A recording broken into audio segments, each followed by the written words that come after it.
বাবা এই গাছের পরে খাবা? একটু দাঁড়াও। মুন্না ভাই, মুন্না ভাই, বাড়িতে আছেন? কে? ও শাহজাহান, কিরে কিছু কবি? মুন্না ভাই, এবার তো আপনার কাছে অনেক বড়ই ধরছে। আপনার কাছের বড়ই কিন্তু অনেক মিষ্টি। আমার ছেলেটা বায়না ধরছে, ওরে কটা বড়ই দেন না। ভিডিও পেতে এই পেজটা ফলো দিয়ে রাখুন। ও দেশটা আমার কাছে বড়ই নাই, আমার বড়ই তেমন হয় নাই। যে কয়টা আছে আমার শ্বশুরে পাঠাবো আর বইনের দেবো, তোরে দিতে পারবো না। তুই জায়গা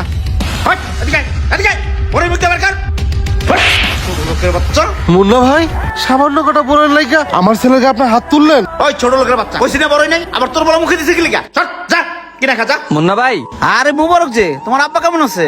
আলহামদুলিল্লাহ তা ভাই। আমার বাড়িতে কি মনে করি? না ভাই, বাইরে থেকে দেখলাম আপনার কাছে অনেক বড় হয়েছে, তাই কাটা বড়ই খাইতে এলাম। আর এইটা আবার কোন লাগে? ছিল ছিল যে কটা লাগে নাও। পাগল পোলাপান, লাগে পুরো গাছটাই নিয়ে দাও। এটা তো তোমাকে নিজে কই গাছ। আরে বেশি করে নাও, মাত্র এই কটা নিলা। খাও বাবা, হা করো। কি হইলো মুবারক? বড়ই তুমি নিলে না, ওরে দিলা? ভাই শুধু মানুষই হয় না, মনুষ্যত্ববোধ থাকা দরকার। সামান্য দুটো বড়ের লাগে আপনি পোলাটাকে হাত তুললেন। ভাই ফল ফলন তুললে আল্লাহর দান। আজকে আমি বড় লোকের পোলা দেখে আমার পুরা গাছ দিয়ে দিলেন, ওই গরিবের পোলা দেখে আরো দুটো বড়ই দিলেন না। আর এই কি বলে তেল মাথায় তেল দেওয়া? এত অহংকার করেন না ভাই, একদিন মরতেই হইব।